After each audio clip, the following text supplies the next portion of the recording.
पारवहीम नाजरीन अस्सलाम वालेकुम, मैं हूँ इमरान वसीम। नाज़रीन, आज 29 मई है, दिन है एतवार का और साल 2022। नाज़रीन, आज के प्रोग्राम में 3 अहम ख़बरों पर आप नाज़रीन के साथ गुफ्तगू करेंगे। तीनों ख़बरों की जो हेडलाइंस हैं, जो टाइटल्स हैं, वो थंबनेल पे आप तमाम नाज़रीन पढ़ चुके हैं।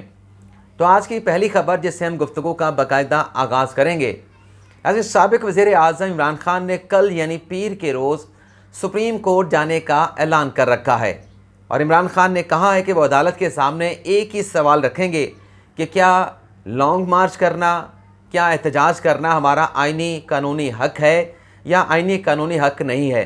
तो ये जो इमरान खान कल सुप्रीम कोर्ट में आइनी पटिशन दायर करने जा रहे हैं, क्या सुप्रीम कोर्ट से इमरान खान को कोई रिलीफ मिलेगा या रिलीफ नहीं मिलेगा, इस हवाले से मैं कुछ चीज़ें आप नाज़रीन की खिदमत में पेश करूँगा जिससे आप तमाम देखने वाले अंदाज़ा कर पाएंगे कि इमरान खान को रिलीफ मिलेगा, उनकी आइनी दरख्वास्त को इंटरटेन किया जाएगा या फिर इंटरटेन नहीं किया जाएगा। नाज़रीन, 26 मई से पहले जब इमरान खान 25 मई को अपना लॉन्ग मार्च पेशावर से लेके निकले थे तो एक आइनी दरख्वास्त के ऊपर समाअत हुई जिसमें सुप्रीम कोर्ट ने सर्टन डायरेक्शन जारी की कि रास्ते खोल दिए जाएँ, इमरान खान को और पीटीआई की लीडरशिप को गिरफ़्तार ना किया जाए और इस्लामाबाद की इंतज़ामिया को ये भी हुक्म दिया गया कि जो श्रीनगर हाईवे पे H9G9 का ग्राउंड है वो भी इमरान खान को एहतजाज करने के लिए दे दिया जाए। और IG इस्लामाबाद को ये अहकामात जारी किए गए कि 3.5 घंटे के अंदर इस ग्राउंड को इंतज़ामात के हवाले से मुकम्मल किया जाए और सिक्योरिटी के तमाम वहाँ पर जो फैसिलिटीज़ हैं वो फराहम की जाएँ। तो ये 25 मई को सुप्रीम कोर्ट ने सर्टन डायरेक्शन जारी की। इसके बाद नाज़रीन 26 में आता है और 26 और 25 मई के दौरान जो होता है कि कारकुनान जो है जगह मुख्तस की जाती है सुप्रीम कोर्ट की जानिब से श्रीनगर हाईवे की, लेकिन इमरान खान कॉल दे देते हैं कि आप अपने कारकुनान को कि आपने डी चौक पे पहुंचना है। तो डी चौक पर जो वहाँ पे मुज़ाहमत होती है, जो वहाँ पर टकराव होता है, जो वहाँ पर शेलिंग का इस्तेमाल होता है और जो वहाँ पे जो दरख्त चलाए जाते हैं वो सबके सामने, मैं इस मामले की में ज़्यादा जो है वो डेप्थ में नहीं जाऊँगा। अब इसके बाद 26 मई को जब इमरान खान अपना लॉन्ग मार्च कॉल ऑफ कर देते हैं तो लॉन्ग मार्च के ख़ात्मे के बाद सुप्रीम कोर्ट में मुकदमे की समाअत होती है और मुकदमे की समाअत से पहले हुकूमत की जानिब से अटॉर्नी जनरल अशरफ साहब की जानिब से एक दरख्वास्त इमरान खान के ख़िलाफ़ कानूनी कार्रवाई की दायर की जाती है। तो पहली इब्तदाई समाअत में सुप्रीम कोर्ट हुक्म दे देती है कि इस दरख्वास्त के ऊपर 5 रुकनी लार्जर बेंच बनेगा और 5 रुकनी लार्जर बेंच इस दरख्वास्त के ऊपर समाअत करेगा। अच्छा, 5 रुकनी बेंच बन जाता है जिसमें चीफ जस्टिस उमरता बंदयाल होते हैं, जस्टिस रियाजुल एहसन होते हैं, जस्टिस याह्या अफरीदी को शामिल किया जाता है, जस्टिस मोहम्मद अली मज़हर को शामिल किया जाता है और जस्टिस मुनीब अख्तर और जस्टिस मज़ार अली नकवी जो है इस बेंच में शामिल होते हैं। ग़ालिबन मोहम्मद अली मज़हर साहब इस बेंच में शामिल नहीं थे, ये मैं 6 जजेस का नाम ले गया। तो इस 5 जजेस की जो अदालती कार्रवाई है उससे बहुत सारी चीज़ें क्लियर हो जाती हैं कि अगर इमरान खान ये पटिशन लेके और अपना सवाल अदालत के सामने रखेंगे तो क्या इमरान खान को रिलीफ मिलेगा या नहीं मिलेगा। मैं वो कुछ पॉइंट्स हैं उस अदालती कार्रवाई के वो आपकी खिदमत में पेश कर देता हूँ। नाज़रीन, जब अदालती कार्रवाई का आगाज़ हुआ तो सबसे पहले जो चीफ साहब हैं उन्होंने अटॉर्नी जनरल अशरफ साहब से कहा कि आप सबसे पहले रोस्टम पर आ जाएँ और जिस बॉडी लैंग्वेज जो चीफ साहब की थी उससे लगा कि चीफ साहब बड़े बरहम हैं और आज कोई डायरेक्शन जारी हो सकती है जिस तरीके से अदालती ऑर्डर को फ्लोट किया गया है। तो चीफ जस्टिस ने कहा अपने अशतर साहब को मुखातिब करते हुए, पीटीआई के वकला को तो उठने ही नहीं दिया गया, उन्हें तो बात करने का मौका ही नहीं मिला। तो चीफ साहब ने कहा कि किसी पर इल्ज़ाम लगाने के लिए कार्रवाई नहीं कर रहे, अवाम के जो बुनियादी हकूक़ होते हैं, चाहे वो राइट टू प्रोटेस्ट हो, चाहे कोई और भी राइट हो, ये बुनियादी हकूक़ जो है वो लामहदूद नहीं होते। इमरान खान साहब ने कहा कि पीटीआई ने 33 जलसे किए लेकिन वो बड़े पुरअमन थे और तवक्को है कि पीटीआई को अपनी जिम्मेदारियों का एहसास होगा। और फिर चीफ साहब ने कहा कि गुज़िश्ता जो अदालती कार्रवाई हमने की, दोनों फरीकैन के दरमियान, पीटीआई हुकूमत के दरमियान जो एतमाद की कमी थी उस एतमाद को पैदा करने की कोशिश की गई, लेकिन अदालत की इस कोशिश को धचका लगा। चीफ साहब ने कहा कि अमूमी तौर पर अदालत जो है इस तरह के मामलात में जो कार्रवाई करती है वो बाद में करती है, लेकिन यहाँ पर लोगों के बुनियादी हकूक़ को देखते हुए अदालत की जानिब से पहले कार्रवाई की गई, यानी मामले का तसादम होने से पहले कार्रवाई की गई और बुनियादी हकूक़ को जो है वो प्रोटेक्ट किया गया। और फिर चीफ साहब ने कहा जो अहम रिमार्क्स हैं कि ये अदालत जो है वो इंतज़ामिया के अख्तियारात को इस्तेमाल नहीं कर सकती। अटॉर्नी जनरल साहब, चीफ साहब ने अटॉर्नी जनरल से कहा कि अटॉर्नी जनरल साहब हुकूमत कानून के मुताबिक अपना काम करे।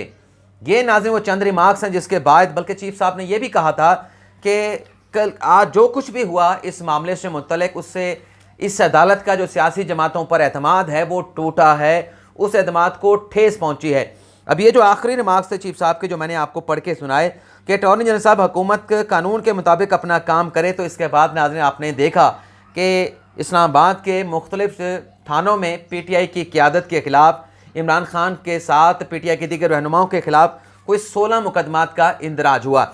और जिस तरीके से इस अदालती कार्रवाई को समेटा गया, निपटा दिया गया, यानी पूरी तरह से एक 5 रुकनी लार्जर बेंच बना, समझ नहीं आई क्यों बना था। तो लगता यह है कि अदालत जो है, क्योंकि अदालत ने यह भी कहा था चीफ साहब ने कि सियासी दर्जा हरारत इतना है कि अदालत मज़ीद इस किस्म के मामलात में मुदाखलत नहीं करेगी। तो मुझे नहीं लगता कि इमरान खान पटिशन लेके जा रहे हैं, इस पटिशन के ऊपर इमरान खान को किसी किस्म का रिलीफ मिलेगा या अदालत ऐसी दरख्वास्त को इंटरटेन करेगी। ये कहे गई अदालत के इंतज़ामिया के पास जाएँ, ये इंतज़ामी मामला है, हम इसमें किसी किस्म की मुदाखलत नहीं करेंगे। हाँ, कुछ ऐसा हुआ तो वाक़ये के बाद देख लिया जाएगा, जैसे कि अदालत ने 26 मई की समाअत में भी कहा। अब जो फवाद चौधरी साहब और शेख रशीद साहब ने डायरेक्टली इनडायरेक्टली कंट्रोल टावर को निशाना बनाया है, तो वो ख़बरें भी आपके साथ हम शेयर कर लें। अभी शेख साहब का एक स्टेटमेंट आज सुबह जारी किया गया है और अर्ली मॉर्निंग में ये जारी किया गया। मैं मुख्तसर से उनकी स्टेटमेंट पढ़ के सुनाऊंगा, जिसमें शेख साहब ये कहते हैं कि अगले महीने जब लोग निकलेंगे तो किसी के कहने पर भी वापस नहीं जाएंगे, क्योंकि उनके घर में सिर्फ भूख उनका इंतज़ार कर रही है। एक वोट की अक्सरियत की 11 इत्तेहादी पार्टियां जितना भी जोर लगा लें, दुनिया की कोई ताकत इनको घर जाने से नहीं रोक सकती। बेटा ये क्या किया आपने?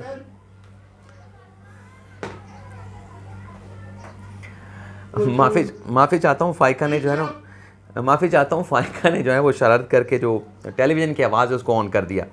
तो ये जो शेख साहब ने कहा, और इस स्टेटमेंट से पहले शेख साहब ने एक और बात भी की कि अगर इमरान खान घर में बैठ जाएं तो ये 11 इत्तेहादी पार्टियां एक महीने भी इकट्ठी नहीं चल सकती। यानी इससे ये लगता है कि खान साहब को भी प्रपोजल दे रहे हैं कि अगर आप चाहते हैं कि ये हुकूमत घर चली जाए तो आपको कुछ दिनों के लिए घर बैठना पड़ेगा। यानी ज़ाहिर सी बात है, और ये बात लॉजिकली लगती भी है कि जब आप उनके ऊपर चढ़ाई करेंगे तो वो यूनिटी में रहेंगे, लेकिन आप पीछे हट जाएंगे तो इन सियासी जमातों के जो आपस के इख्तलाफात हैं, उन इख्तलाफात के नतीजे में उनमें दरारें पैदा होंगी इस इत्तेहाद के अंदर। लेकिन अगली जो खान अपने शेख रशीद साहब बात करते हैं कि अगले महीने जब लोग निकलेंगे तो फिर इन्हें कोई भी वापस नहीं भेज पाएगा, चाहे इमरान खान भी कहेगा तो ये वापस नहीं जाएंगे, क्योंकि उनके घरों में भूख का उनका इंतज़ार कर रही है। अच्छा, शेख साहब से बंदा ये पूछे कि ये भूख क्या पिछले 6 हफ्तों में उनके घरों में नाच रही है या उससे पहले के भी हुकूमत का कोई किरदार है, तो इसका कोई जवाब नहीं। लेकिन ये जो शेख साहब का मैसेज है, जो स्टेटमेंट है, इसमें खान साहब को भी पैगाम दिया गया है और कंट्रोल टावर को भी कहा गया है कि अगर अगले महीने, वैसे तो खान साहब ने अगले महीने कहा है कि सुप्रीम कोर्ट के साथ नत्थी कर दिया है कि अगर हमें इजाज़त मिल जाती है तो लॉन्ग मार्च करेंगे, अदरवाइज़ फिर कुछ और हिकमत अमली बनाई जाएगी। तो शेख साहब ने वाज़े कर दिया कि आइंदा महीने यानी जून के महीने में इमरान खान साहब जो है वो लॉन्ग मार्च कर सकते हैं। अब फवाद चौधरी साहब क्या कहते हैं? फवाद चौधरी साहब नाज़रीन ये कहते हैं कि तहरीक इंसाफ की भी गलतियां हैं कि सूरत-ए-हाल इस नहज पर पहुंची, लेकिन क्या पाकिस्तान को अगले 40 साल जरदारी और शरीफ ख़ानदान चलाएंगे, और क्या इन सालों की तरह अगली 4 दहाइयाँ भी ज़ाया कर दी जाएंगी?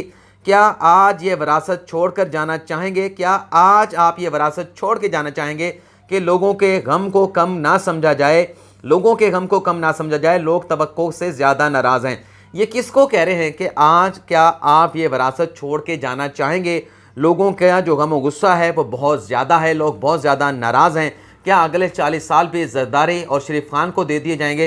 ये किससे मुखातिब हैं? इमरान खान से भी नहीं मुखातिब। और अगर हुक्मरान जमात से मुतल्लिक़ स्टेटमेंट होता तो ये अल्फाज ये ना होते।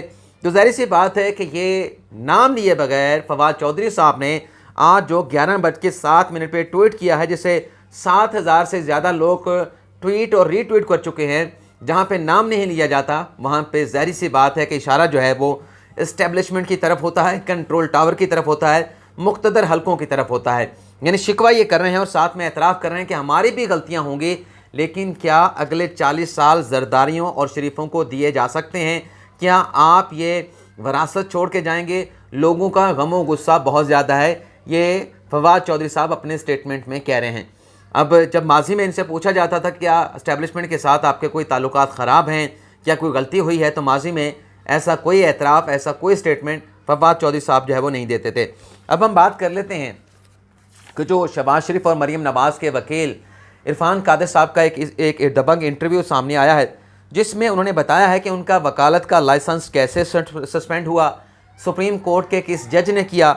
और ये इंटरव्यू देते हुए इरफान कादिर ने सुप्रीम कोर्ट पे डायरेक्टली इनडायरेक्टली क्या सवालात उठाए हैं, ख़ास तौर पे बेंचों की कंपोजिशन से मुतल्लिक ये डिटेल आपके साथ शेयर करेंगे, क्योंकि मैंने वो लम्हात भी देखे हैं जब इरफान कादिर साहब का वकालत का लाइसेंस जो है वो 2 नंबर बेंच में, 2 नंबर अदालत में सस्पेंड किया गया था। किस जज ने किया था उस पर भी आप नाज़रीन के साथ तफसीलात शेयर करेंगे। नाज़रीन, इरफान कादिर साहब ये बताते हैं कि दुनिया के बेशतर ममालिक में ये निज़ाम राइज है कि अगर जज का इंतखाब किया जा सकता है, ये निज़ाम राइज है कि ऐसे जजेस का इंतखाब किया जा सकता है जिन पर किसी को एतराज़ ना हो। लेकिन पाकिस्तानी अदलिया का कल्चर बन चुका है कि हम यहाँ आज़ाद जजों का इंतखाब नहीं कर सकते। यहीं पर उन्होंने इक्तफ़ा नहीं किया, बल्कि फिर उन्होंने ये भी कहा कि ना आप आज़ाद जजों का इंतखाब कर सकते हैं और ना ही कोई ऐसी बात कर सकते हैं जिससे अदलिया की आज़ादी जो है वो महफूज हो। और आगे चल के मज़ीद उन्होंने सख्त बातें की। इरफान कादिर कहते हैं कि अगर तासुर मिले कि 5 जजेस ही हमेशा तवातर के साथ ख़ास नौयत के केसों में बेंचेस का हिस्सा होते हैं तो उनसे हटने की दरख्वास्त की जा सकती है कि वो गैर जानिबदार नज़र आ रहे हैं।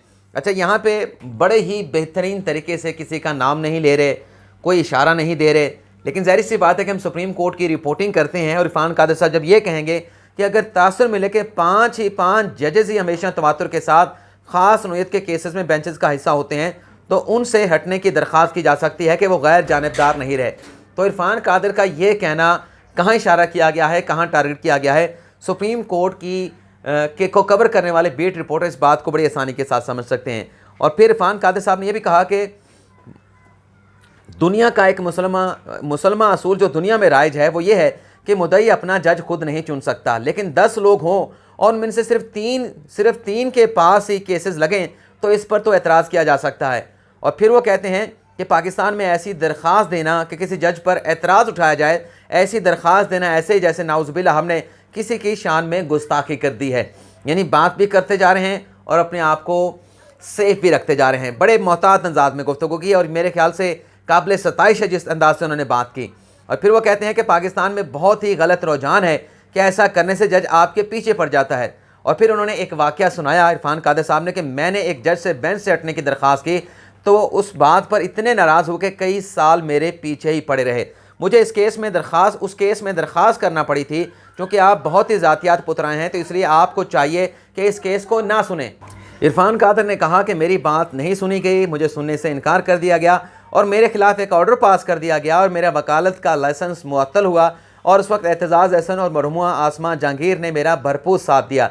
लेकिन 3.25 साल के बाद पाकिस्तानी अदलिया की तारीख में यह मामला लटका रहा और अभी आकर सुप्रीम कोर्ट के एक नोटिस लेने पर मेरा वकालत का लाइसेंस बहाल हुआ। ये ग़ालिबन नाज़रीन 2014 की बात है कि जब सिंध हुकूमत बख्तरबंद गाड़ियाँ और असला ख़रीदना चाह रही थी सिंध पुलिस के लिए, और उस पर एक आदि दरख्वास्त गुजार थे महमूद अख्तर नकवी, उन्होंने दरख्वास्त दायर की और सिंध के IG की जानिब से पेश हुए थे इरफान कादिर साहब।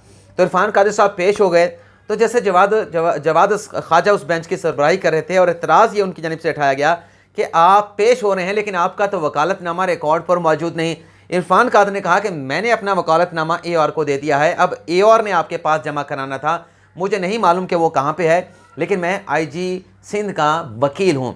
और इसी बात के ऊपर झगड़ा हुआ, वहाँ पे तलख कलामी हुई, जज साहब ने रिमार्क्स दिए, यहाँ पर इरफान कादिर साहब ने अपना जवाब दिया, तो बात जो है वो वकालत के लाइसेंस मुअत्तल होने तक पहुँची।